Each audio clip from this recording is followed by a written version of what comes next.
I'm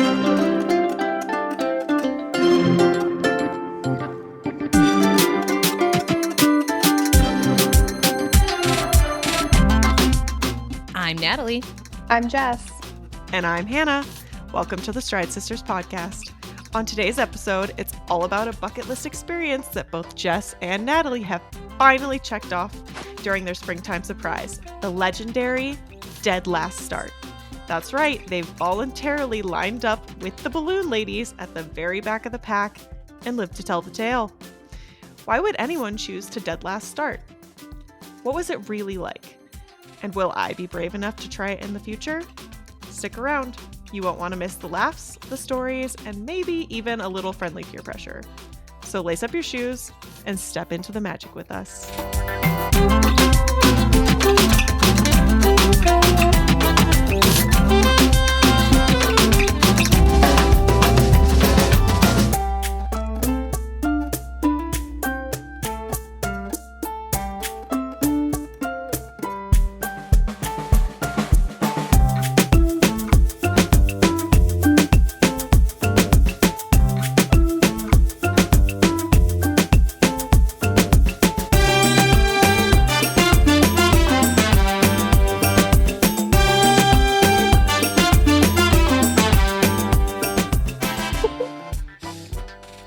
Going, Jess. Okay. I haven't really trained for the last two dopies. So this year, I'll train more and more of a schedule. So maybe dead last start during dopey. 10K. I think the 10K is the optimal race to do it. But it would have been so, I get that we get to sleep in more, but I'm we could have started an hour earlier than dead last start. So then you would have been done earlier. I don't know. We'll figure it out. I feel like the 5K has a similar advantage though, in that way that you kind of have to kill time anyways because of the bus situation. So depending on how many repeat, 5K, though. What? Mm-mm. They don't do DLS for the 5K because it's a non-ballooned race and only timed for dopies. Fine. I guess because you won't have any data to compare to, right? Yeah. Mm-hmm. Yeah, I guess that makes sense. Yeah, 10K it is then. It was so fun. Life-changing experience, that's for sure. Truly. Yay. So where do we start? That's what I'm trying to figure out. So normally right here is where we jump into training updates, which mine have been absolutely terrible the last few weeks. But we could just jump straight in. Do you think we just jump straight into day countdown? Yeah, sure. Or do you have a training update that you want to give, Natalie? I am officially signed up for my Chicago. I've made my decision on how we're training for Chicago. So Oh, okay. We can't skip training then. You have to give us the deets. Sorry. No, you're good. So I talked to Kristen. I'm signed up for Run Strong starting May 1st. And I talked to her a couple weeks ago. And she told me the most dangerous thing on earth, which is I've already started planning your speed workouts, which means my body is in danger going forward. T's and P's. But since obviously I have a time goal, and I have a goal, so I'm still in the last few days of pre-training in ways where I didn't feel like doing a weekend long run, so I didn't. But it's funny because I feel like I'm not really training. This is my pre-training is still 2 to 3 runs a week, strength training, whatever. So, but I'm enjoying the lack of structure while it lasts because starting May 1, it's full steam ahead through at least Princess. In Run Fit Mama We Trust. In Run Fit Mama We Trust. Because then once Chicago's over, I will prorate into Dopey. That's what the plan is. That will be beautiful. Yes. A little nervous because it's just a change in my structure. Mm-hmm. So I'm going to have to build a new spreadsheet of what my plan is. So that'll be exciting. And we'll go from there. Change is good, though. Change Sometimes is change good. is invigorating. Yeah, I agree. Because it's funny because in the way that my training has been, where dopey in 23, I had the accidental goofy in 24. Mhm. But I also I had like a break in my training. Not really, but I made sure that wine and dine, training for wine and dine was wine and dine Mhm. mentally. And that's what I needed. And then I was like, I'm going to worry about goofy later. Like I was already doing back to back. So I was already trained up through a half. And then I did Goofy to Dumbo after that.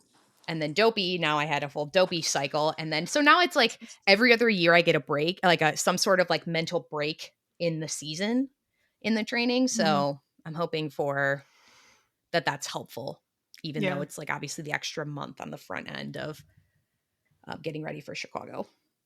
We'll see. It'll be quite the start to your season. That's for sure. Yeah, no kidding. Just, starting with the A race and then the idea of not looking at Dopey as my A race is absolutely bananas. But I think it's kind of a fun way to look at it, though, after you've like to really soak it all in. yeah, I think that the only thing I really necessarily worried about is finding the motivation to do 20s and back-to-backs having just done a marathon. I think that'll be hard. Yeah. That's November Natalie's That's problem. what we're here for. You got this. Yeah.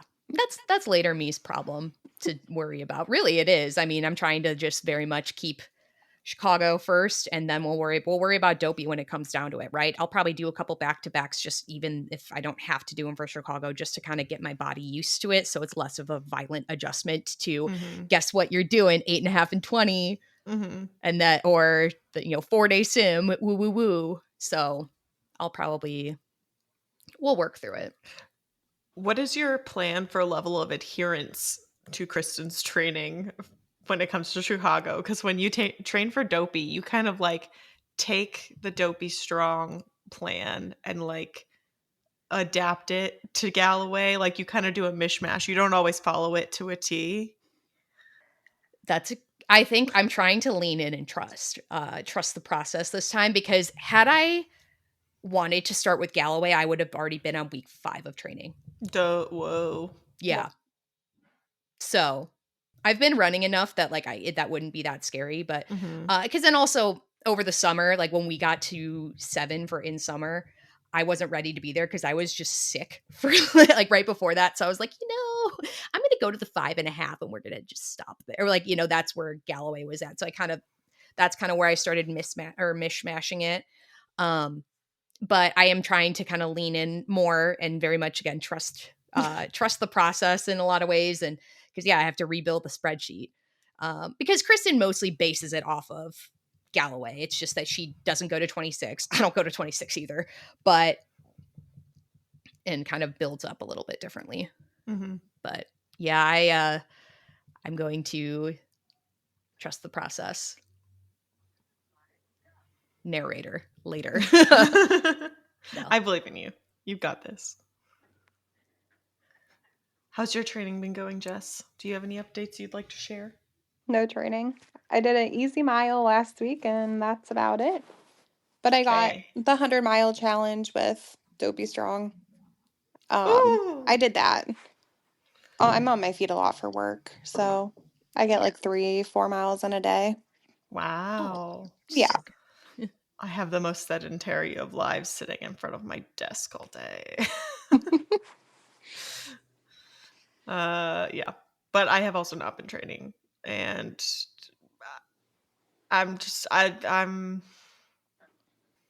I don't know. I'm trying to let it go. Stop making myself feel bad about it, because I think the more I feel bad about it, the more I push it away and don't want to start. So, yeah, I'm trying to let that go and go into it organically with whatever does feel good, so that I can get back onto a regular schedule and stuff, because I do have goals for what I want to be able to accomplish during the marathon. And not in Dope, because I'm not running Dopey, just the marathon, standalone marathon. Here I come. And I think the sooner I start like my base training and work on some of my strength, the better those goals will or the easier it will be to hit those goals come January. So Yeah, I'm excited to start like the in summer training and stay on a plan. My goal is a perfect season for Disney World, but I'm not Ooh. registered for Wine and Dine, so I'm just waiting for a bib to like open. And you've got all the notifications and everything set Oh up? yeah. That's great. Yep. So I'm in for Dopey, and then I'm in for the Fairy Tale Challenge for Princess. And so yeah. Hope for the best on general registration day for the 5K for Princess. And then a Wine and Dine bib to open up. Then we'll be good. I think it's gonna work out. We have good luck with the vibes. Perfect. Says, Natalie getting into an accidental perfect. Accidental perfect season, accidental marathon, accidental well, because they haven't had like a big drop for Wine and Dine. Wine and Dine reopened like this last week for like a hot minute, and then it was closed.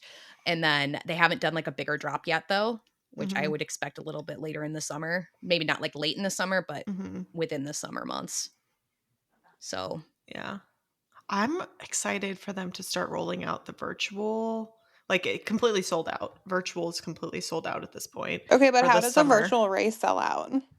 Because they can only make so many medals and I mean, stuff. I They order get them in that. mass ahead of time. So there's really is a limit. I mean, I guess like you could sign up if you don't want any of the stuff, but like that's how they sell it, is that they're going to send you the medals. I know, but they should just have like a sign up and you have to sign up by this deadline and then they order the stuff. I'm pretty sure they order the medals and everything for the virtual races well over a year in advance. Oh, wow. So I think they'd have to make a change in their registration timing. Yeah. So I think they do everything way more in advance to get onto whoever their manufacturer's list is, to know where they are in the schedule and how much they have to make and to fit it in with the timing of all the other races that they have to get done. It's quite the operation. That makes sense. I guess I never thought that they would order stuff in a year in advance. Yeah. It's a big lead time for sure. But I don't know. Yeah, but I'm excited because I hope that will give me a little boost. And then I signed up for some local races. Hopefully that will also give me a boost. There's one coming up in May. We're gonna Ben and I are going to run the Atlanta Peachtree Road Race, which is a 10K. It's the world's largest 10K.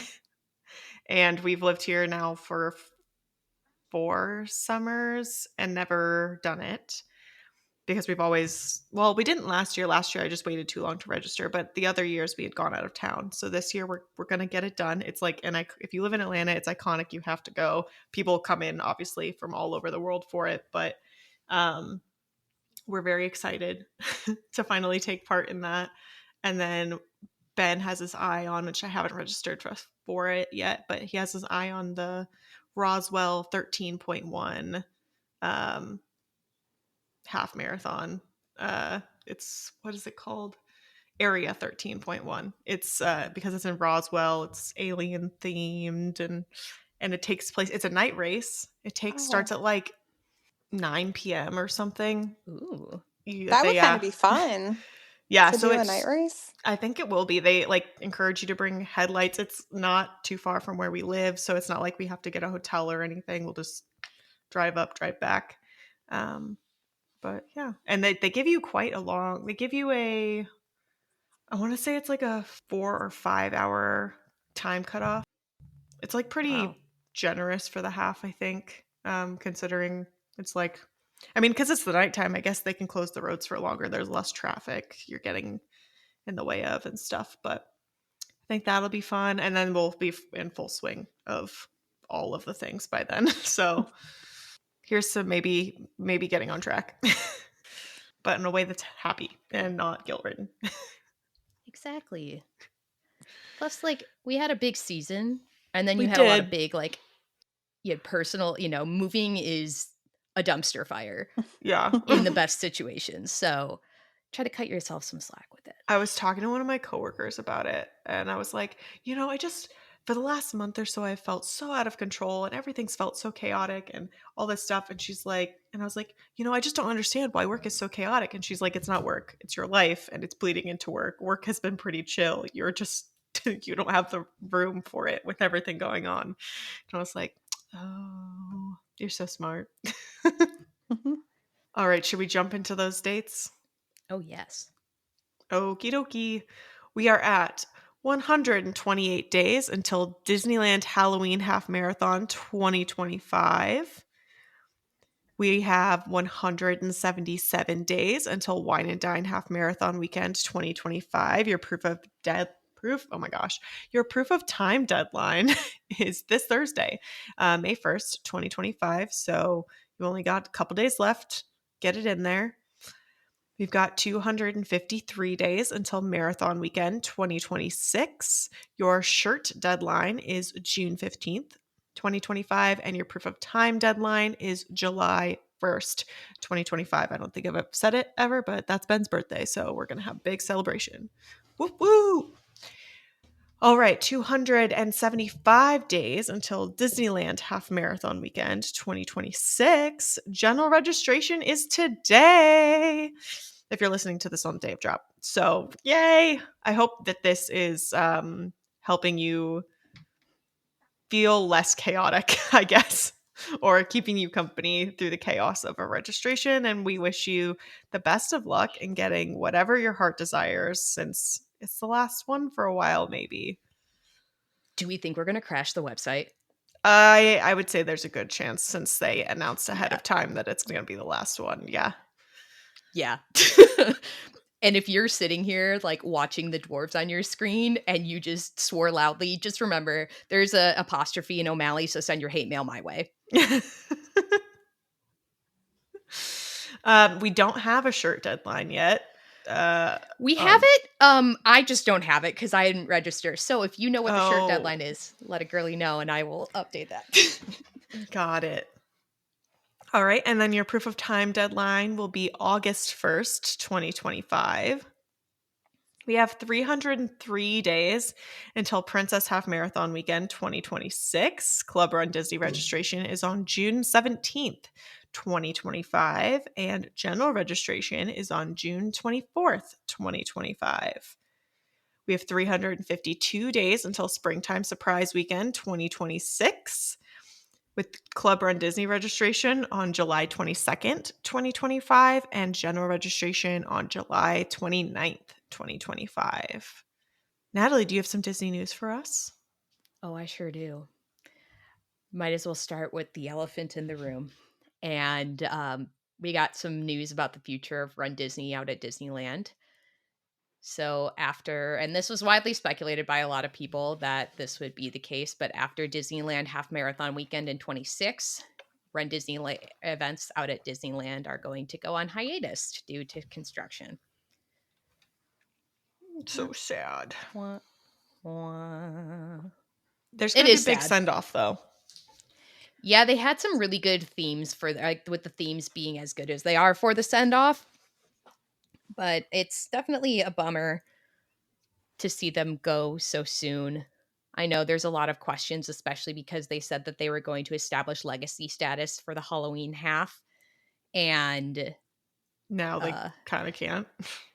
I guess they still can, but because they brought it back with Disneyland Half Marathon Weekend. They honored legacy from prior, but it's also like, okay, like we don't know how long this hiatus is going to be. Mm-hmm. Could it be? I think it wouldn't be 7 years, but it probably will be till at least 27, 28. Mm-hmm. Because the resounding speculation with it is that, some of the backstage areas are going to, with all the different construction projects, with the expansion of Avengers Campus, with, I don't know where the Avatar area is supposed to go at Disneyland that they announced, or the Coco ride, or I don't know where they're going to go. So like, especially if it's in the, like where the Monsters ride is in Disney's California Adventure, pretty much like that, like closes off a lot of area that like pretty much every course uses out at Disneyland. So Definitely sad. Coast to Coast will still be offered. A lot of people sent emails to Disney, which was a little surprising that people didn't think Coast to Coast would be offered to me. That they thought that because there was only one opportunity to earn it, so one race you could earn in it because Coast to Coast is calendar year based. A lot of people were like, oh no, I don't know if they're going to offer it because there's only that one. Because when they brought it back, there was only one opportunity to earn Coast to Coast. And then Halloween got added.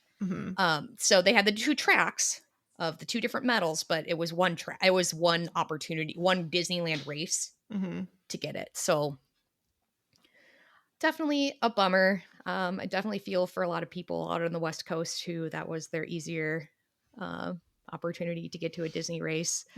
RIP our bracket. Oh yeah. It was theoretical. We only put years on it, so it was less confusing. So, the point stands. And yeah, that's kind of a bummer, or kind of a bummer to see. Something that was less of a not a bummer, but also in the Run Disney realm is Club Run Disney renewal and registration dates came out. The prices are unchanged. Shock. Excuse me? They always raise prices. What? That said, with the whole Disneyland going bye-bye, I feel like if they had raised the prices too, and now you have 2 less races to register for, and also you could see that as a degrading your membership, and then the price going up. Yeah. But it's kind of shrinkflation then. Oh God. It totally is. Silver is $289.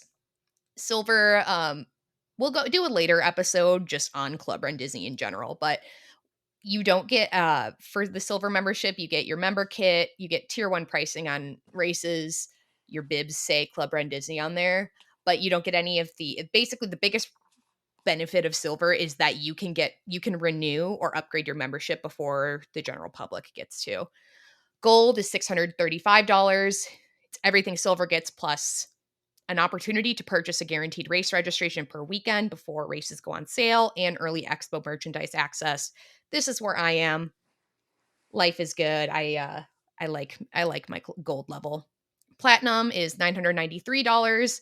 Everything gold gets plus you have 2 guaranteed registrations, so 2 total per race weekend. You have your Club Run Disney headquarters for your packet pickup. You have the even earlier access than gold gets to merchandise, and then you get the upgraded corral placement, which is the another elephant in the room. The jackets are going to be Brooks jackets for next year. They have a sizing chart included, but the important part is when your renewal dates are. So if you are a current platinum member, you have the opportunity to renew, downgrade, or just not between May 6th and May 19th of 2025. If you're gold, you can upgrade subject to availability to platinum, or keep your gold or go down to silver if that's what you desire to do between May 20th and June 2nd. Silver, if you are looking to upgrade or keep your membership, it's between June 3rd and June 9th of 25. And new memberships will go on sale on June 10th of 25. The email I got did not confirm the time, but I'm guessing that it's going to be at 10 a.m. Eastern Standard Time because that's when Run Disney drops pretty much everything. So it is subject to availability. So oftentimes within the gold renewal window, any remaining platinum, because, platinum, all the platinums get to go first. And then subject to how many are left, that's how many slots they have available. So usually in the gold window, if platinum's even open at all, it goes within like 10 minutes. Gold, again, it's subject to how many people renew. But yeah, it'll be interesting to see.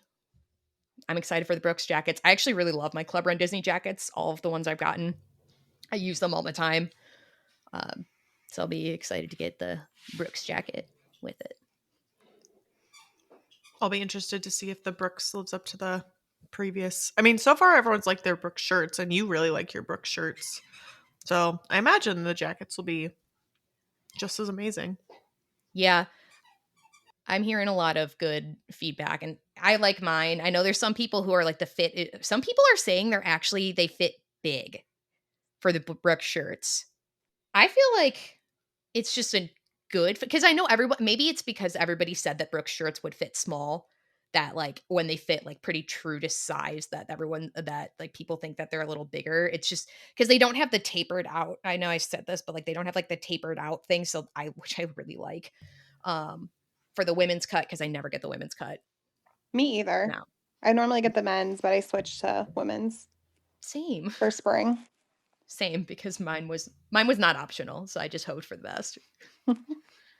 They didn't have men's left, or the men's medium left when I registered. So I like it though. Kind of future focused. Booking has opened for 2026 for Walt Disney World. Whoop, whoop. Yay! Get those vacations in. Yes, and if you're looking for somebody, Hannah is a travel agent. I am. I can help you with all your Disney travel needs.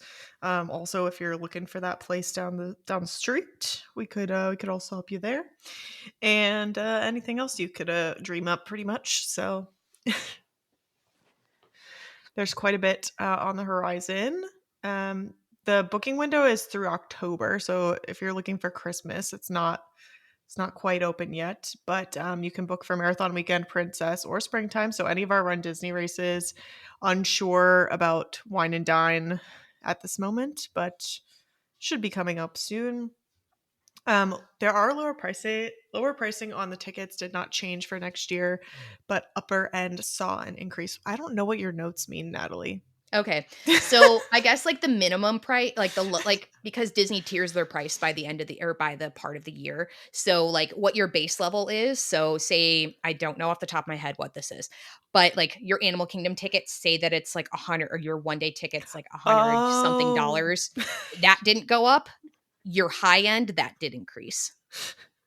I understand now. I don't know why that. I was like, why does that mean nothing to me? Oh. Kids Dine Free in 2026. They're trying hard, guys. They're trying hard. Free dining plans for kids 3 through 9 with purchase. So if you're going to be there and you have adults in the party, then the kids will dine free. There's also some extended evening hours for deluxe guests, which will return. That's been how it is. I'm still waiting for them to give it back to moderate, because I miss that. Early morning entry will also return daily for resort guests, so that doesn't matter what tier, what level of resort you're staying at. If you're staying on property, as well as a few good neighbors, you will have access. And then free water park entry will also return. And as Natalie said last week, you will have to choose. Assuming they continue to open both water parks next summer as well, you'll have to choose one of them, but you will still be able to go to at least one. On check-in day. Yes, on check-in day. Specifically on check-in day. I still have never been to a water park. Me either. Wait. So when we all meet up for Princess, because I'm making no promises about seeing anybody during Marathon Weekend, except like me, we'll have to go. Maybe. No, I will. No. It's like, I will find you. But you will probably pass me during the marathon. I don't know. Maybe I still have doubts. I'm planning to get faster, but I still don't know about that. Even if you are lollygagging the whole way trying to ride rides. Yeah, we never know what version of Natalie's actually coming to the table. Well, we know what version of me's coming. It's just how feral I am. We don't know. I don't know. You know, we discussed this earlier. It applies to all aspects of life. Depending on your stress level, your executive function goes down, and during a race, there's a lot of stress and there's a lot of distractions, and who knows? See, I think my goal is to just, not that I'm really putting, again, like for the fun marathon, but like I think it still would be cool to run it faster than my first dopey marathon. Like that would, I think I can achieve that. Yeah. Even with full shenan. I need to do more shenanigans though. So I just want to get in like even the ballpark of what theoretically I should be able to run based on my half marathon time, because so far I've been like, you know, they always say that like you could put it in the calculators or whatever, but you can also basically like double your time and then add like 15-20 minutes or something is what they say. I don't know who they is, but I read it somewhere. And I have never even been close to that on my marathon. My marathon has always been double plus like another hour or something. Like I am way slower on the marathon. I don't know if that's because I way overcompensate, if it's a mental thing, like I'm afraid of going out too fast because of the first one. I still did really well like during my marathon for Dopey, but it wasn't anywhere close to what supposedly maybe I could do according to math. But what does math mean? Math is lame, she says. Spreadsheet person. Spreadsheet. I went to school for engineering. I love math. Yeah. I then just like did the math of like the add, like double and add. I'm like, yeah, but also our marathons, all three of us, our last marathons were part of Dopey. So like, True. you pay a Disney tax on a lot of things, and your marathon time is definitely one of them. Yeah. For the fun of it. But unless I luck into an upgrade, which I don't really plan on because I want to do shenanigans outside of the races, I will be doing standalone. So this is my year. This is my chance. I plan to have fun during the marathon this year. I mean, not that I don't have fun, but swap for characters. Yeah. I've never crossed the finish line with the drink, and this is going on your number 3. So I think that swap for characters. Princess half was the first time I've stopped for a castle photo in the middle of a race. Mm-hmm. So my goal is for just fun. Yeah. No thoughts, just vibes. Yep. I don't think I'll ever get unless I get into another world major, probably through charity, because let's be honest, I don't think I'm ever getting picked in the lottery. But I think that's the only chance I'm ever going to have at like serious PR energy, just because there's so much fun to be had at Disney. There's so many people, there's going to be choke points. So speaking of lottery, did you guys enter for London?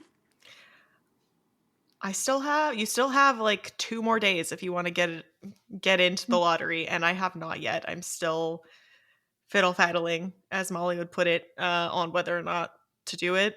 I feel like there's not really any harm to doing it because I feel like my chances of getting picked are pretty low, but that's what I said too, so I'm entered.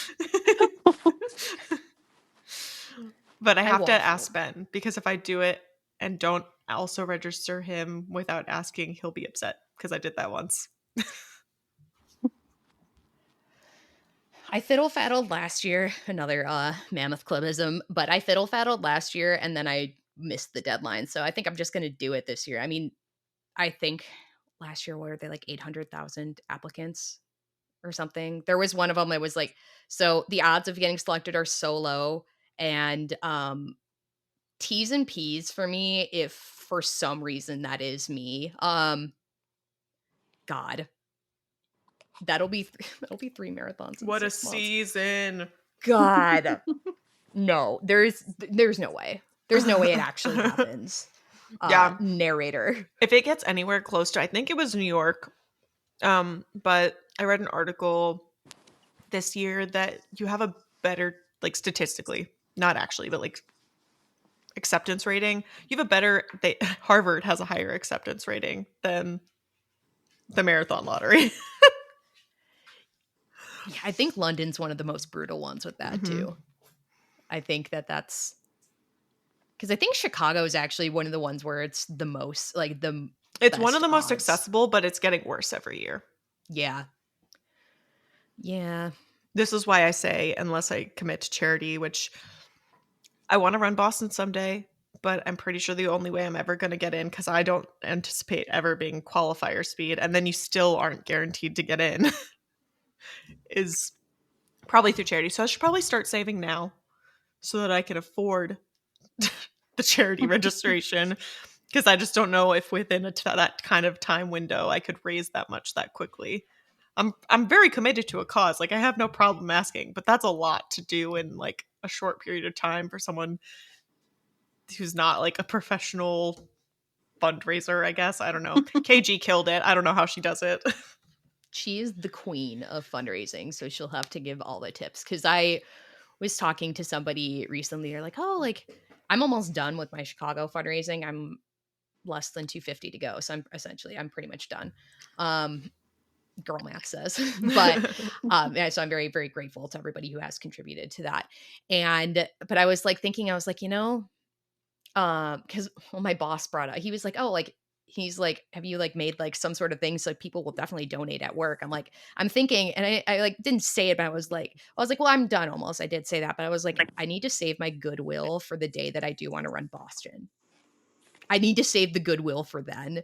And the minimum is 10 grand. If not, like most of the charities I was looking at are closer to 15 for their minimums. So, because of That's course, so much.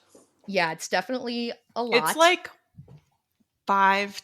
it's more than 5 times what you have to do for a lot of the Chicago charities. Even if you get in for the second wave after the lottery, it's still basically like 5 times as much. I think one of the things that surprised me was how much New York is.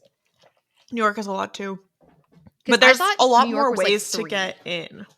True. You have like the New York 3+ or 9+1 where you do, I think, 9 races plus one thing virtual, and that counts. You can do like a virtual New York marathon the week of the marathon, and then that's how you get your entry for the next year. So there's a lot of different ways to get into New York.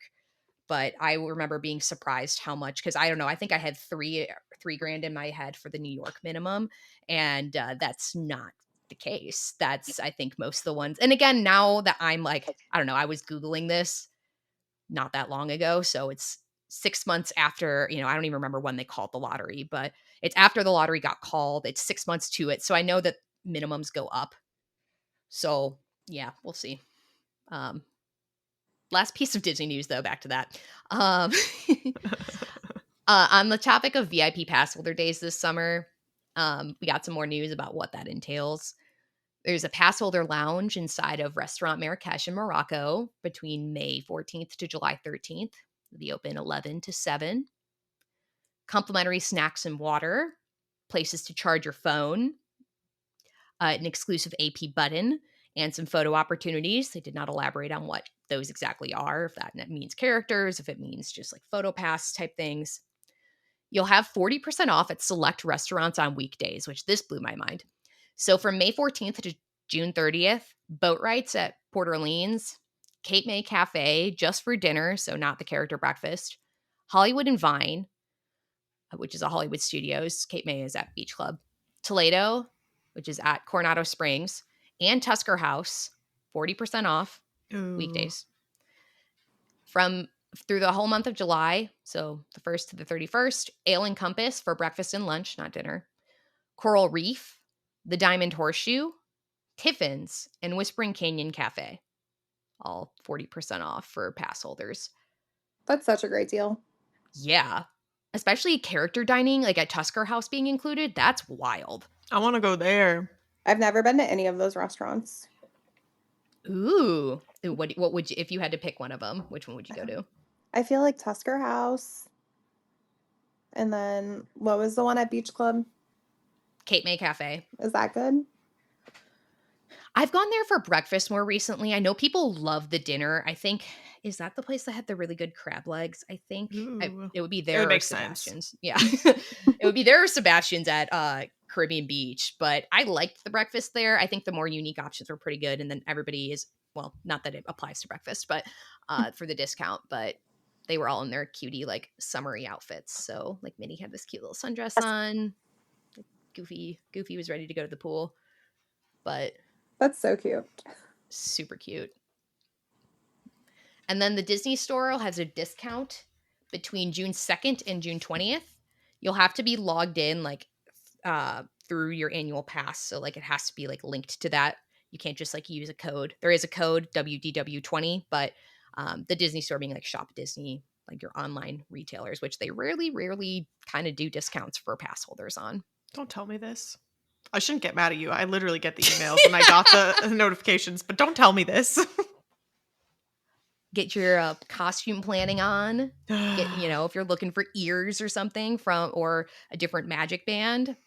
I was so good at Princess. I didn't buy a bunch of stuff. There were ears that I have wanted. I have forgone them multiple trips in a row now, but if they're on the website and they're on a discount, may have to consider. You have to also get through the first mortgage payment first, though. True that. Felt.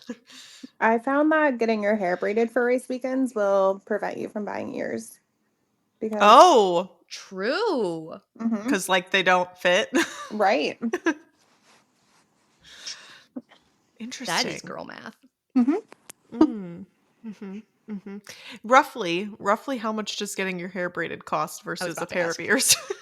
Like 50 or 60. Okay. Depending on what you got. But it literally lasts. I got my hair braided for springtime on a Tuesday. And it looked like I got it freshly done on Sunday. Yeah. That's amazing. And it's just so nice not having to worry about doing your hair at 2 a.m. Just rolling out of bed. I don't do that. Natalie gets up and has got a full face on, and I'm roll out of bed at the last moment, put it in a messy braid, and cover my whole head in glitter gel. Can't look messy if the whole thing is shellacked. See, I just mostly prime to the gods, and that's how things stay. It's one of those where it looks like it's more effort than it is. The lashes do a lot of the work for me. It's true. Lashes do make a big difference, even if you don't put anything else on. Yeah. As I learned my first dopey, where wake up at 1:15, too afraid to go back to bed in case you oversleep. What am I going to do? Put on lashes. Yeah, that makes sense. Totally. Our Disney fun fact for today. On this day in 1957, Shirley Temple takes part in the dedication of Sleeping Beauty Castle walkthrough attraction at Disneyland. Something substantial or something significant about that is that Shirley Temple presented Walt Disney with the Oscar for Snow White and the Seven Dwarfs, where they had a bunch of little statuettes with it that were the little dwarves with the Oscar. Oh, that's cute. Jess, did you do the Sleeping Beauty walkthrough of the castle when you were at Disneyland? No. I have done it. I did it, I think my first trip, because it was hot, blazing. I know it was blazing hot and it was very dark in there, because it's actually cool. You kind of go up the stairs, walk through. There's different little artwork panels that tell the story of Sleeping Beauty, and then you basically go up and around. But I remember walking back out into Fantasyland, full sun, ooh. That adjustment period was a little rough, but it's really cool up there. It's and I did not know Shirley Temple was at the dedication of it. I kind of forget that she was a real person sometimes. And not just the person behind a delicious cherry cordial drink. Yeah. If I'm being honest. There's a lot of random trivia knowledge in this head, and that is not one of it. Not one of them most of the time. Sorry, Shirley. All right. So I think we've lollygagged a lot. Enough. I don't know. I just want to hear about Dead Last Start, okay? So as we've got the two newly initiated Dead Last Starters, tell us, ladies, first, what is Dead Last Start? Starting with the balloon ladies. Yes. So if you don't know who the balloon ladies are somehow, or if this is the first time you've stumbled upon this podcast and you don't know what runDisney is, wow. But so glad this is your first experience.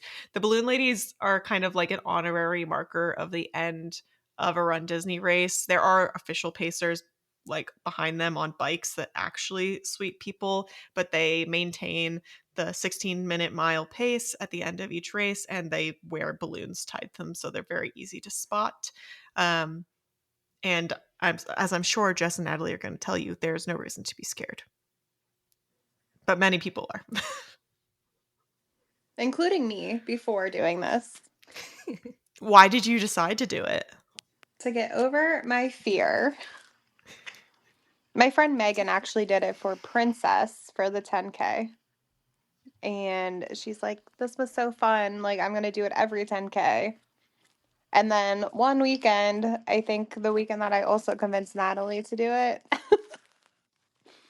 I was like, you know what? I'm going to do it.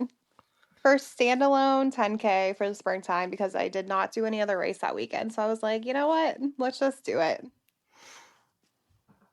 Natalie needed the extra push. She's been saying she's going to be doing it for a while and just keeps not. So thank you, Jess. Yeah. Indeed.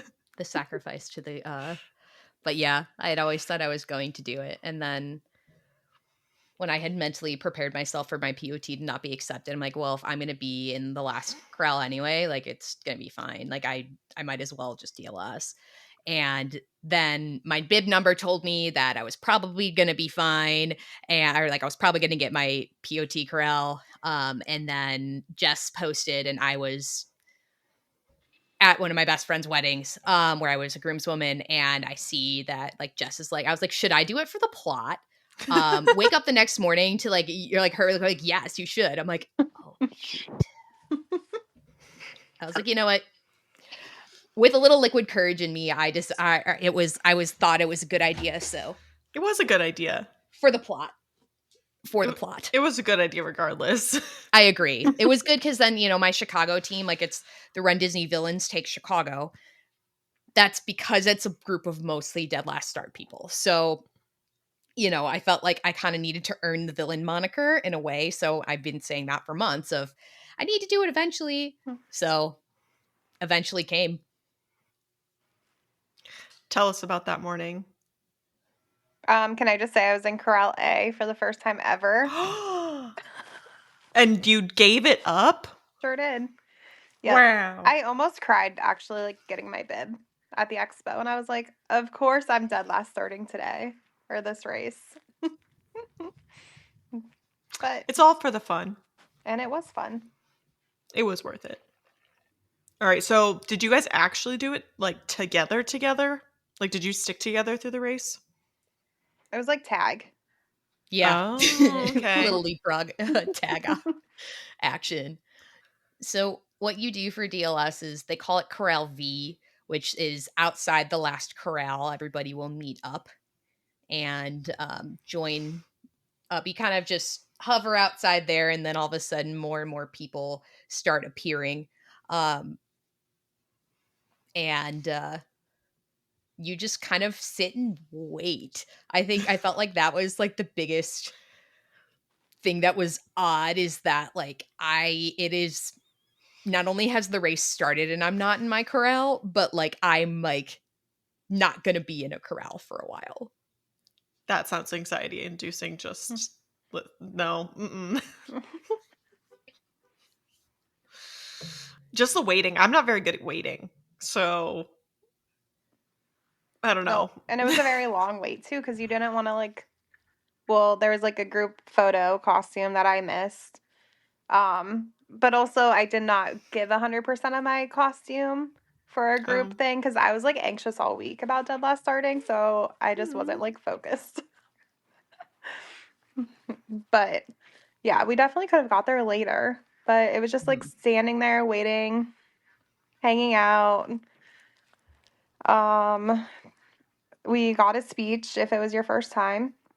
Okay. They like pulled everyone over and was like, they were like just like super nice, like this is your first character stops, like the balloon ladies, like they're there, like they're nice people, go take your photos with them, like they're your friends basically. That's nice. Yeah, they were like, this is you getting over your fear of anything and like knowing like you don't have to be at the front of the corral like for that buffer. Okay. Because I'm always first bus front of the corral no matter what. But I think after this experience, I'm not really worried about it. Mm-hmm. That's good. Another important aspect of the speech is that they say you give up your rights to the course. Everybody who is starting in front of you has right of way on the course. So basically, don't cut people off. Do not be a menace. You must pass safely. So if you don't have the opportunity to pass, like you don't. That's you gave up by starting at the back, you basically gave the course to everybody else first. So runDisney is pretty aware of Dead Last Start. Some lore over the years, they don't get involved, but when they need to stop something, like during the 10K at Springtime Surprise in 2023, that was Monsters Inc. themed, and a Mhm. lot of people were like the CDA agents, and there was a sock collection thing that got nipped in the bud really quickly by runDisney. They had said you do not trade socks, because I think they were going to maybe do it for the 10 miler as well. That was nipped in the bud very fast. So they don't get involved unless they see things that are safety hazards, or, to keep, but they are very aware of the Dead Last Start. And then part of it, you declare publicly for Dead Last Start so that you can get a chart at the end. And so they're aware, like, if people are complaining about somebody in a Sir Hiss costume being a menace, that does get back to people, and Mhm. so basically, like, you represent a bigger group than just yourself, in general, but also when you're doing the Dead Last Start, so cognizance of Mhm. that. They did say that there was a rule about, like, character stops, which I think that they've even kind of had to get a little stricter on since we did it at the 10K. So even between the 10K and the 10 miler, where I think you had to have at least a 4 to 5 minute buffer on the balloon ladies to do a big, like, group character thing. Um, and then I think that they've reduced it to, like, no more than like 10 to 15 people in, like, a big group photo like that. Mhm. Because when it happens, it's like, okay, DLS all in, everyone takes the picture, and then kind of scatter. Um, you get it eventually. I did finally get the Robin Hood picture. Like this week. So it's something where it's like basically being very, very cognizant of the extra eyes on Dead Last Start. And again, you must pass safely. Do not be a menace. Like, there was nothing, like, because there were some people, like, there was nothing necessarily on my back or on my whatever that said that I was a part of the DLS group, but you know, it was something I went into very, very Mhm. cognizant of. I'm always pretty good about safely passing, good runner etiquette, raising my hand when I'm going to walk, signaling where I'm going to go. But I felt like, especially with being part of this group, that's something that's emphasized, that, Mhm. be respectful to those around you. Yeah. It's like being part of any organization that you choose. Like Natalie and I were both in Tri Delta. We're big on accountability and integrity.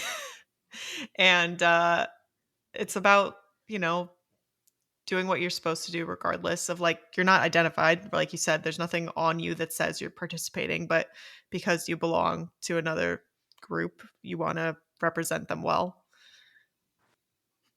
It's so funny you said that, because I was thinking, I was like, it's almost like how we, like, like, there were certain things that, like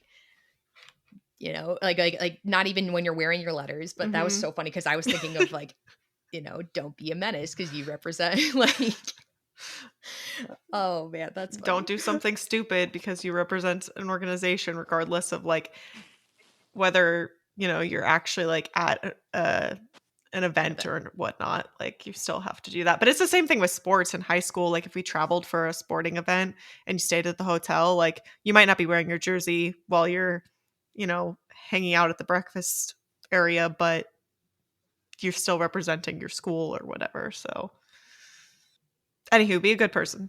Integrity. So, out of curiosity, Jess, when did it really start to you have the oh crap moment? Because I feel like mine was around like 5:20 in the morning, when it was 5:20 and I still was not in a corral, and I was Um, just still hanging out, like, It sounds like she was freaking out all week. yeah, I was.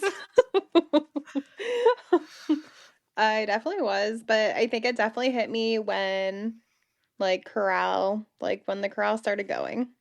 And I was like, I could be out there right now. And then it was like 45 minutes into it, and I was like, okay, like we could be more than halfway done with this race.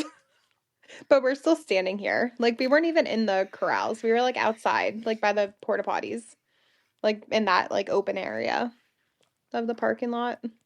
And I would pose the opposite question. When did it click for you guys? Like, the opposite. When did it finally, like, the feeling just like of anxiety or whatever, or fear, like, go away? When did you feel like, oh, this was a good decision? When I got to the first mile marker and the one person was like, the balloon ladies are 3.5 minutes behind you. And I was just vibing. I wasn't even like killing myself this race. So I was like, all right, this is perfect. I'd say that I was gonna say around the first mile marker because there was a lot of things that I felt like were eye opening about the experience. But that one of them being like at the mile marker when there were like the balloon ladies. I think I don't even remember if it was 4 or 5 minutes because I think I stopped for a character before then, but like 4 minutes back or something like that, where I was like, oh, that's fine. Yeah, that's fine. But I think even at the start line, like once I started running, I was like, oh, well, it's just like a race, right? Like like it's just a race where I get out of there and how much different I tried to like think to myself because I was having an oh no, oh no, oh no like moment like was where like because we were trying to keep like before the last like still even kind of like a clump of dead last start people, but it was like hard for me to not like go forward to like the other people like not like this, not just trying to scrunch up it's like out of habit of like I kept on getting yelled at, like, get back here. yes, and then she had to keep reeling me back into it's like come on back.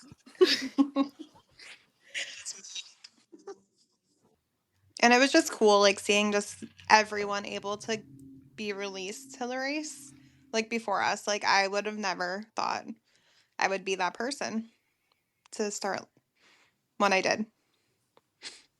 Yeah, obviously you can't start any further back than that. Like maybe we could have started like right next to Heather and Molly and Kathleen, the balloon ladies, but there's no prize in Dead Last Startland of starting furthest back. There's no extra credit, whatever. I guess you do have assassins, but I can kind of talk about the charts later. But there's no like they basically disincentivized you doing that. So like yeah, you could have maybe started like a smidge further back, but no, it's not like that's incentivized in any real way. But I felt like even like that first mile, it was just like invigorating because like as I'm like just running and like oh like I'm clipping nicely, I like did a character, and yeah, like when you start, there's a lot of fear. So like, and there's a lot of just like because I mean something that I felt like I had assumed was the case but I didn't obviously really know was like that you are warned repeatedly where the balloon ladies are on course as the bikers are coming, even if it's not the ones that are like the SAG bikers, the ones who will actually like participate in the sweep, like the bikers that kind of just they'll say like balloon ladies are this many minutes back. At the mile markers, they'll say the balloon ladies are here at like I think even the water station, they said like balloon ladies are this far away type of thing. So they will repeat. And then also among the chatter of the participants, it'll be like, oh, I heard the balloons are 4 minutes back. So there are repeated warnings about where they are. Cause I'd always wondered, I've never really been this close to them, obviously. So I'd always wondered like what the case was with like, because a lot of people say that they feel like it comes by surprise. And obviously this is a sample of one of like, maybe there have been races where it's been a little less like clear, but I was like, okay, yeah, no, they're telling us. There is no surprise. No, I think that the only thing I probably found surprising was, and again, like this is something that I'm aware of, is how quickly you can lose a buffer of like, and it's something that like, because I like to tell people, especially if you're kind of like borderline on pace, like, and set like a timer. And like, I don't know, I advise people not to stop their watches when they stop on course. Even if you're going to the bathroom, don't stop your watch because that's like basically give yourself it's still time. And you'd be surprised how long like that couple minutes here and there takes off of your stuff. But in the Hades character line, because I did 4 character stops throughout the race. I tried to do 1 a mile, but then after Hades, and like I lost my entire buffer because I mean no regrets because it was awesome. But then after that, I was like, yeah, I need to just kind of like run a little, like run just a bit. And then like I was fine with not really doing character stops after that. But I mean, you can lose your buffer pretty quickly. So I think the cognizance of like And, like, I think I knew that, right? Like, it's not like I'm a stranger to doing character stops, lollygagging, stuff like that on course, but it was just kind of like, oh yeah, you can put up a pretty big buffer and have a pretty good race, and but also like you can like lose that quickly. So again, I always recommend like if you really are dedicated to stopping the watch when you stop to go to the bathroom, just set some other sort of timer or like mental note. Like I started at 5:23 in the morning or something like that. I would just set another timer on your phone of like, this is how long I've been out there, because their clock doesn't stop. Mm-hmm. In terms of like the race clock does not stop. So how did you feel like crowding was on course, Jess? So the first water stop, I remember like that was the most crowded all course. And like the first water stop, like I believe there was only water left on the left side. They were like not running out of water, but obviously we were the last one to cross the start line, but the water was running low at that first one. But once you got past that first stop, it wasn't terrible. Yeah, I actually I whiffed because again, like I saw the empty tables or the ones they were taking down, and I'm like, oh well, like even if I don't get this table, I'll get the next one. There was no next one, so I whiffed on that one. And then when I got to the next one, it was they had nothing left. So that was something that kind of took me by surprise. But I felt that crowding wise, it really wasn't as bad as I was expecting in terms of it wasn't too much worse than when I start a little bit further up, if I'm being real with you. I mean, I guess that's a good signal that they at least are pacing all the corrals similarly if you're not experiencing a lot more crowding, even though there's more people in the later corrals. Like, don't get me wrong, it wasn't like empty, but like I didn't feel like it wasn't like I was expecting it to feel a lot more cramped. Mm-hmm. And even like walking to the start line, like normally it's shoulder to shoulder, like who's gonna get up? Like people are just pushing each other. Like I need to be in front. Like that was so nice not have to worry about. And then even on the course, because I'm normally like, okay, like where's the balloon ladies at? Like where are they at? Like and I'm tracking them. Like I'm signed up like with Telegram for like notifications like when they start and like when they hit the 5K, like they send out those alerts.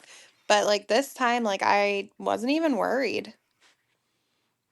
And normally I have the course map as my screensaver on my phone so I can like tell like where I'm running and like how much further I have. But like I don't know, there was just something different about this race weekend because I didn't even like have to like do that. Like I was just taking it mile by mile. Like it was the best I felt all season. And I started last. Love that for you. That's so interesting. Like even the like it just being more relaxed, because you wouldn't think it would be. No, there's something I wasn't there with you guys, but like when you said that it was the best you felt all season, I feel like there's something to taking the pressure off of like having like genuinely no expectations of what's going to come out of it. That really does make it feel so much better, because when I did the half at Princess, not this one, the for 2 years ago, that was like, or maybe it was this one, I don't know. There was a princess race.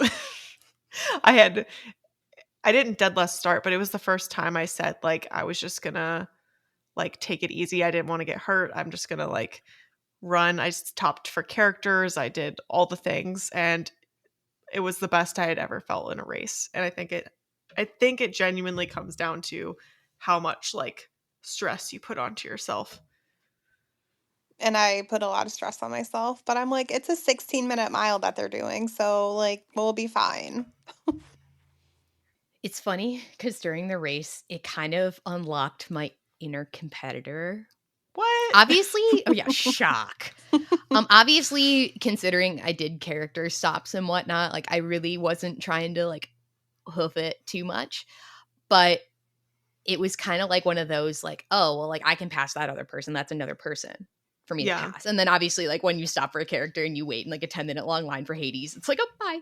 I'm gonna have to repass a lot of people. But it was kind of one of those where I was like, oh, I can pass that person. And like, obviously I did so safely, like, within like my like limit, like within, politely. I wasn't like throwing an elbow. I never am actually throwing an elbow. Like it's a joke when I say that, but especially not this time. But I felt like I was like, oh, well, like I can pass that person and like I can get to like safely to a walk, or like toward the end, it was kind of one of those, I'm like, oh no, I can rip it past like these people and like I like can cruise into the finish line. Like I can do that. Maybe now would be a good time to explain the chart and assassins, because I feel like some people, they use this unlocked inner competitor feeling to help them. I don't know. Do most people who are participating in that, are they doing it for charity, or do some people just do it for pure competitive joy? That's a good question. I feel like a lot of people have some sort of charity component to it. That's how I got a very nice man donated. Jorge from Anna Elsa. We'll just throw him out there. Call him out. He was like, do you still need a sponsor? Because I was like, I'm going to post it that I'll do it for charity because I'm fundraising for Kelsey's Hope. And he's like, do you still need someone to donate? And I was like, yeah, like, sure. And then he did a donation and I was like, well, I'm going to be dead last starting now. There's no turning back. So I did mine for charity with Kelsey's Hope. Yeah, I guess inherently mine is somewhat linked to charity because I'm part of the villains team for Chicago. A lot of people will put some sort of. I was talking to somebody who said that when she doesn't dead last start, she basically makes herself a designated target and she'll donate. I think she said $100 to the person who catches her first, second, third. I think 150 and 25, or maybe it's 175 and 50 to a charity of their choice. Mm-hmm. Or something or other like that. I'm like, oh, that's really cool. Like she's like, yeah, like if I start up in B or C and the first dead last start to catch me, if you catch me, you get or like I'll donate to a charity of your choice. And that's a really cool way to do it. I guess I didn't put any sort of like, oh, I'll do a penny for every person I pass. I don't know, maybe if that'll be like a next time thing. But I keep talking about kind of charts, like how do you know how many people you passed, et cetera, et cetera. So Brian Database, he is Data Man. Super duper nice dude.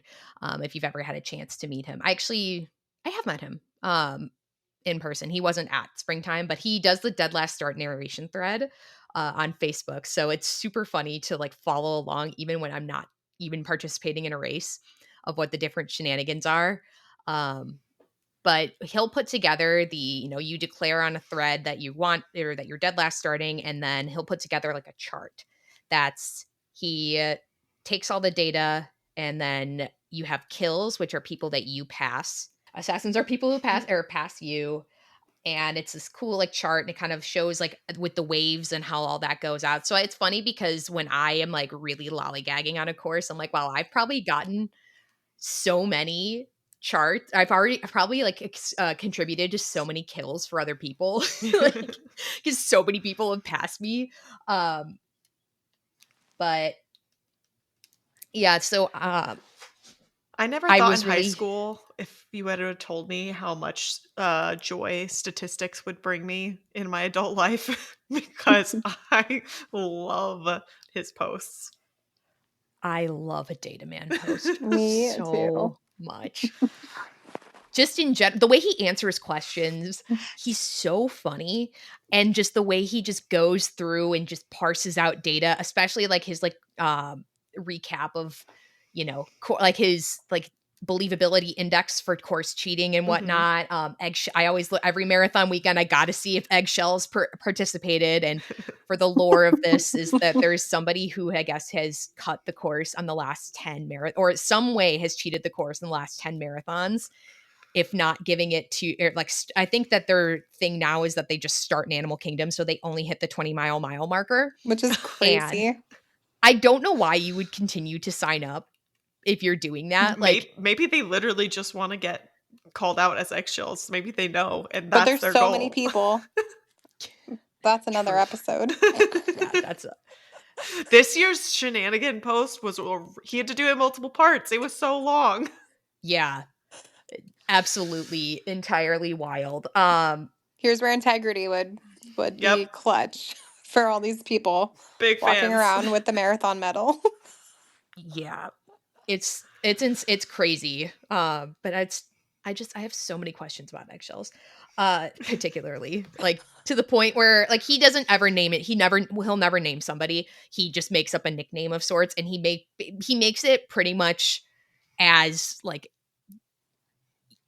it's not like it's like Natalie Oil. Yeah, like no, you would called. never guess unless honestly, the way he tells the story, it's almost impossible to like figure out any kind of identifying markers or anything unless you happened to be like he's told one where he happened to actually witness it. Yeah. Or like one person he talked to. Yeah, that's like you're yeah. You're not gonna figure it out most of the time. Yeah. Unless you're special, I guess. I don't know. Like I don't know how you're gonna figure it out. Yeah, because obviously he keeps the data. But yeah, he makes these charts, he parses through all this data. It's fascinating. I love seeing how like really it shows you, and the whole point of Dead Last Start and why it was started. I know David Thompson was one of the founding fathers of the Dead Last Start, and I know he has now completed his last Dead Last Start at Princess this year. And he basically, it was to prove that you can have a good race no matter where you start on the course. And there's obviously a ton of pressure, and I know that's resounding. We all tweak out about our corral as soon as we get a bib number, even though we cannot predict it off of anything. And I do it too. Mm-hmm. I do it too. I still will do it. I will be on the on my email or on like the registration page, like just refreshing constantly, like 10 a.m. that Monday before the race. Yeah, no, checking I need every 5 minutes. Well, because then like it also makes it feel a lot more real too. So like I'm gonna do it, and I'm gonna like kind of participate in the speculation nation, and especially like I help with a data point a little bit more than I did previously, because it's like, oh, I have this is my proof of time. This is my proof of time. This is where I anticipate being, and et cetera, et cetera. So you can have a good race from wherever on the field. And that was kind of the whole point. And that's how this has grown so much over the years is, and like, I know sometimes it gets a little bit of a bad rap because people are like, oh, people just with giant egos are back there who like, like, of course, if you can run like a 45-minute 10K, that's not what the case is for a lot of the runners. No. No. No.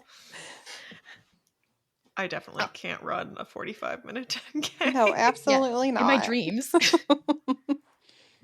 And it's interesting because, I really want to do like what I feel like would be like a pure race from the back. Like basically like if I'm not planning on stopping for characters, like kind of just what happens if like go out and cook. Mm. Like what happens if I do that? Like not like necessarily trying for a POT or something like that, but I want to see just what happens if I just go out and cook and see, because I was even surprised. So I ran a 1:35 for my 10K, I'm pretty sure. And I was like, that's character stops galore. That's just kind of vibe it. That was the longest run I had done since Princess. Was that 10K. Mm-hmm. Yeah, it happens to the best of us. And I was like, okay, we'll see like kind of percentage wise where I still passed 10.8% of the field. So like, I'm not like, it wasn't like I had like a POT renewing race out there and I still was able to pass like a good portion of the field. I stopped for characters. The lines were short. Only was there like the little itty bitty panic when we were in Hades line still, and they're like, balloons are coming over the hill. Where I was like, all right, everybody, we snap and go. We're all friends now. We all want to get the picture. Like, no chatting. Like, let's go. But it was like one of those where like you don't have to necessarily be like a speed demon or, or like to do it and to have a successful and a fun time. So, you can enjoy a lot about the course and your experience. And Was there anything you guys weren't expecting? For this to be life-changing. That's good. I was just so thrilled. Like, I texted Natalie, I feel like 2 days after. Like, I was like, I still can't believe we did this. And the other two girls that did it with us, I was just like, I can't believe it. Like, this is crazy. Who would have thought? I didn't think that I would come out of it like going, oh, I thought about it for the 10 miler. I decided against it because the 10K was my longest race or run since Princess. Mm-hmm. No, that was not happening. But I did think about it. I was like, well, I could do it and I could probably have a really good time doing that. But I ultimately decided against it. I was like, no, I think I want to start in B where I'm supposed to for this one. But I did think, and it was like, it wasn't like just because I think I expected that. I didn't expect that I think I was going to love it as much as I did though, where it's like, it's not just, oh, I'm going to do it again. It's when can I do it again? Agreed. Agreed. If you told me that I was going to think about doing it for the half marathon during Dopey. Again, I was the same person who was going to cry at the start line for the half marathon during her first Dopey. I was freaking out that I would even be thinking of doing a dead last start during Dopey. And here we are. And here we are. Right? I'm not committing to that just now, but I'm like thinking about it. I'm thinking about it depending on how Chicago goes, like and how I'm feeling post Chicago if I need the buffer or not. So I think something that did kind of catch me by surprise was I think next time I would make sure I had my own hydration with me because of the water stop situation. And I think it's also made me more cognizant of the times when I have maybe grabbed more than one cup of water, of save some for the people behind you and being cognizant to that. And usually it's like a cup of water and then a cup of Powerade, even if it's a dump cup of water and then I drink the Powerade. But I think that next time I would, even if it is a 10K, because I don't tend to wear a vest for my 10Ks, I probably, if it's going to be hot the way that springtime was, I would probably bring my vest or make sure I had like water with me just in case I run into that again with, resources on the course. All right. Any last thoughts you guys want to share? Or anything else you think we haven't covered? If you are thinking of ever dead last starting and questioning yourself, you should just do it to get over your fear. Do it with a buddy. So keeps you accountable. Yes. I think that getting to take a picture with the balloon ladies and just obviously I see them as people because they're people, duh. But I think being able to see them oh yeah, this is just another runner, right? These are just other runners that are here, having a good time. They're super friendly. They're super duper nice people. Obviously, we didn't run with them during the races, but what I hear is that they're super duper encouraging. They're not get with us. They're no, you can do it. You can go. Come on, keep with us. I know you can do it. They're very encouraging humans. But I think being able to participate in the spectacle and the sport of it all, of just especially because, I always, even when I have nothing to worry about, I'm always oh, when do the balloon ladies start? I always am oh, I'm at this point and they just started. Oh, we're good.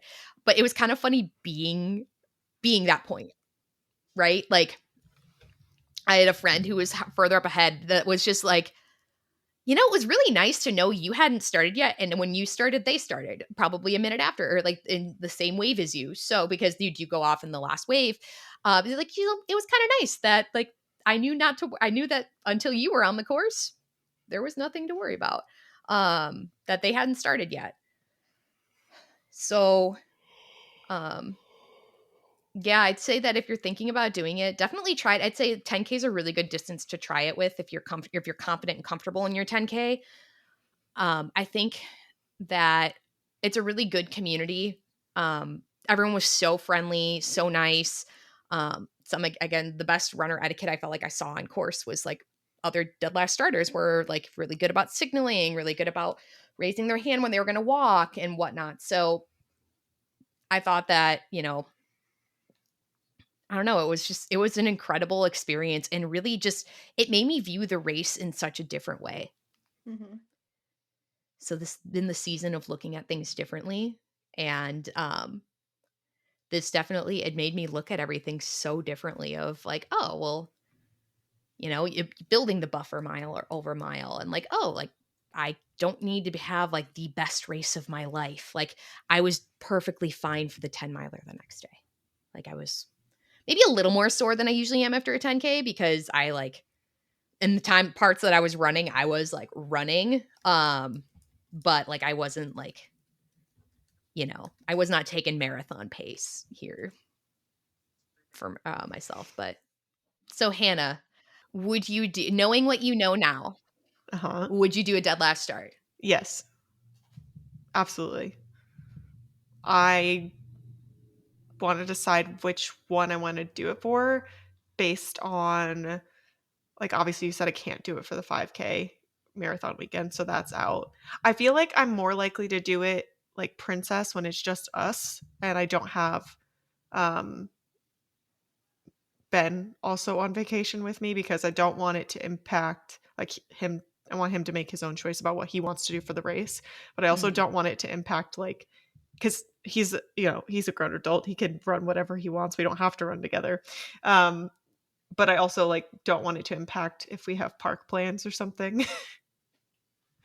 But pro tip, if he finishes like 35, 40 minutes before you, he can go shower and be like done with the Yeah, shower. he could. He could, except for it takes me way longer to get ready than it does he. So he would just be like hanging out for a while. So I think Princess Weekend. Princess 10K is definitely, I think, what I'm gonna pencil in for now until we Perfect. figure out what the rest of the season's going like. But I'm feeling Princess.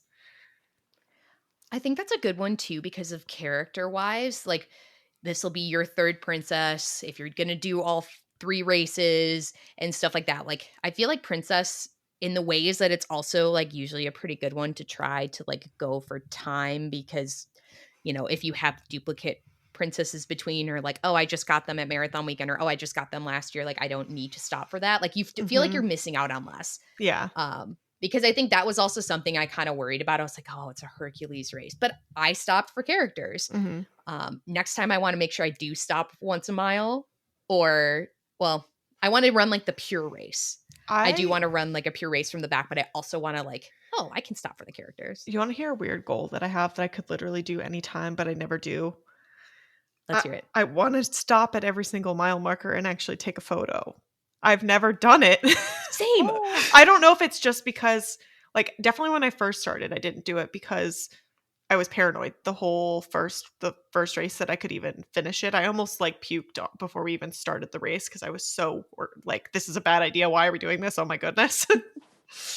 But then every race after that, even when we've done like walk 5Ks or walk, I mean, I even walked the 10K during marathon weekend this year.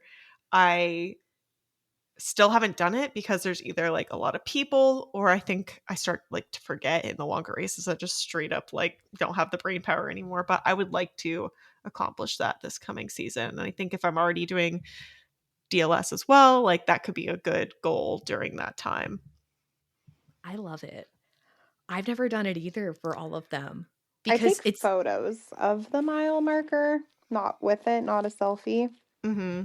But that was my way to get me through Dopey this year. I was like, okay, like I'm gonna take a photo of everyone and have 48 on my phone. I did not end up with all, but it was a good goal. it's always that last one's tough too, where like, Well, by the time I made it to like, I don't know, what was it? Maybe like 16 or 15. Like I wasn't even very far past halfway during the marathon and they were starting to fall off the oh numbers. yeah. Yeah. The Velcro was not hanging in there very well this year. So they did that last year during the full at like 5 and 6. I thought I was going crazy because all of a sudden I'm like, I really should have hit the 5 mile mark by now. And I'm like, the sky is like darkening. Like I think I didn't know it was gonna rain, but like with the way it looked, it was Mhm. gonna rain. Like you knew. I'm like, where is and then all of a sudden we hit the 10K timing mat. I'm like, okay. Like they were just not even like the Velcro was off. They were gone. Whoa.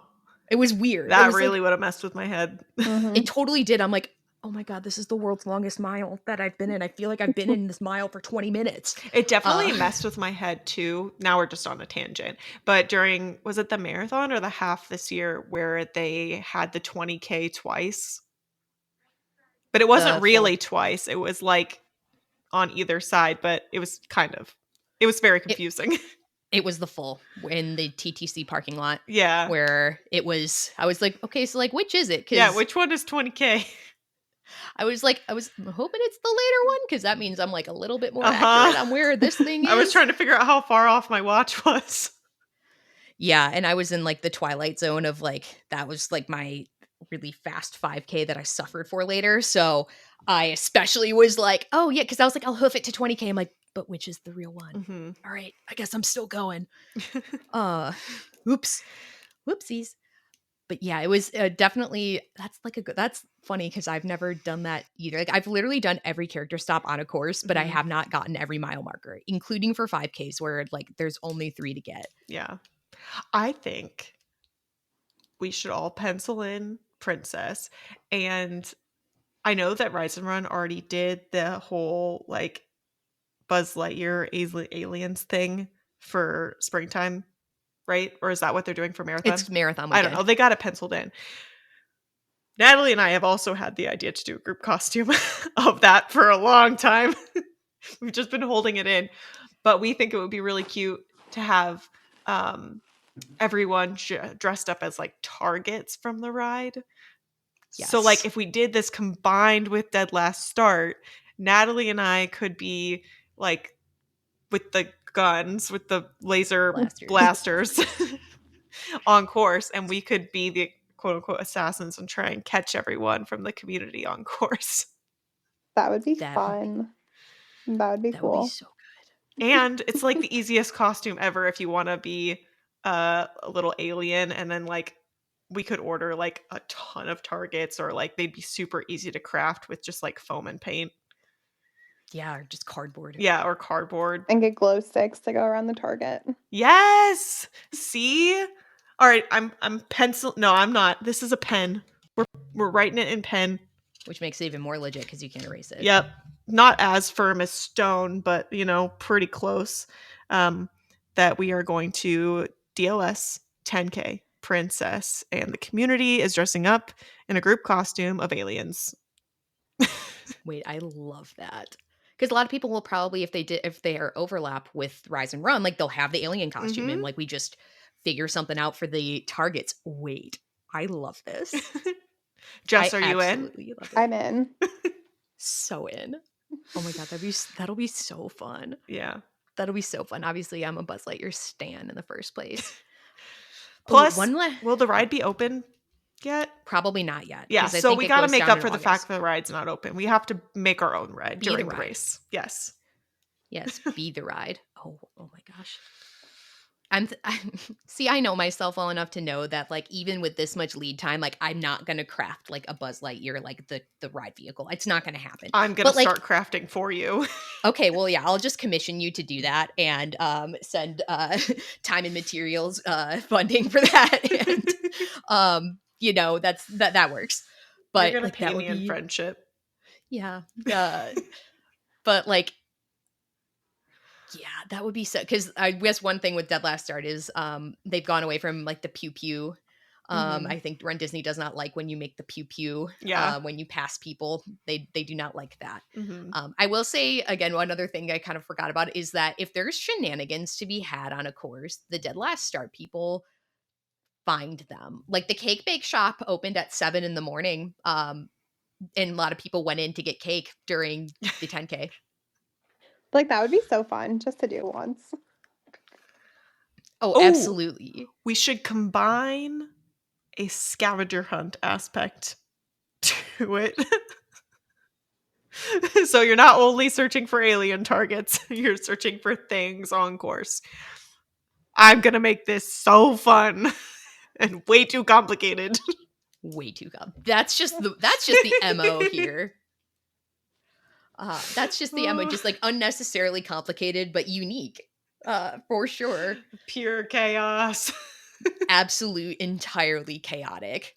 Oh man. And we need to get like somebody for like our like fairy to be like 100-point target or 100,000K target. Like somebody needs to be the orange hand, the orange robot, back of his hand. Someone needs to be the claw. Someone needs the bottom of Zurg's ship. If you didn't know, these are all 100,000-point targets, at least on this iteration of Buzz Lightyear. I don't know if they're going to change it when they update it, but there's a Buzz Lightyear school in a nutshell.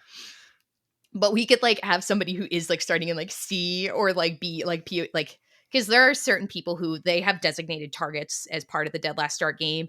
Basically, you volunteer. It's somebody who starts further up, and sometimes it's someone where you have to run a pretty perfect race to catch them.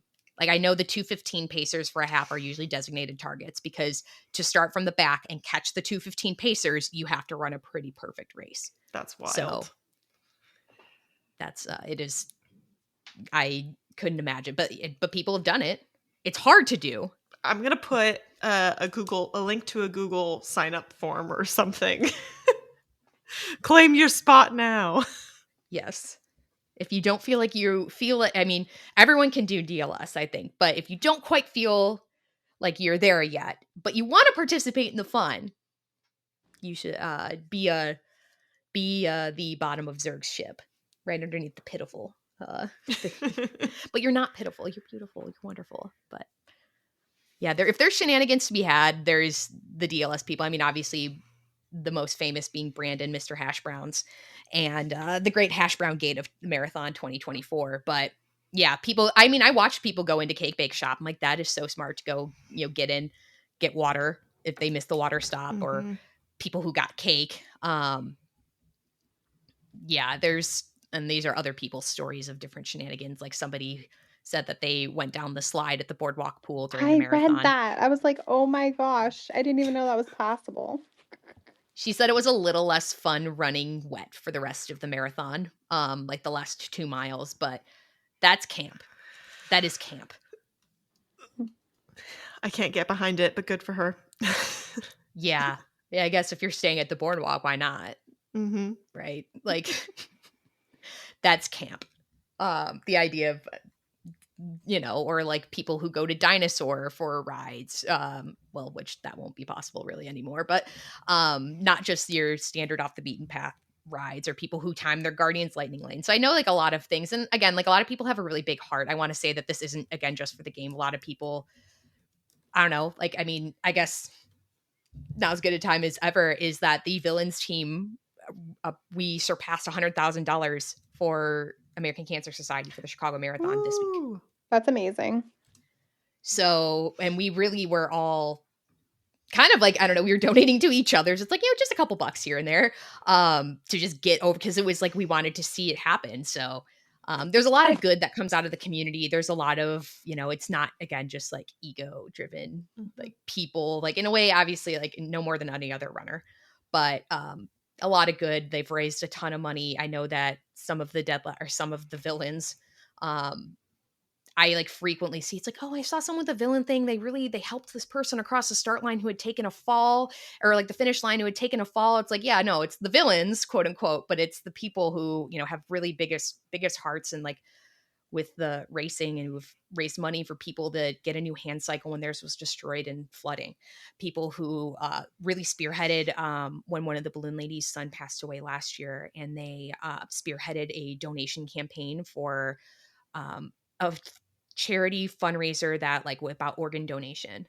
So it was really, again, the villains, quote unquote, who spearheaded a lot of those initiatives and helped raise a lot of money for a lot of really good causes. So.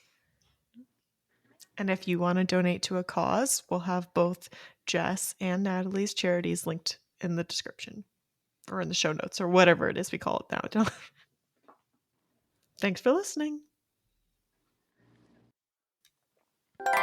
If you enjoy listening to our show, please leave us a review and a 5-star rating.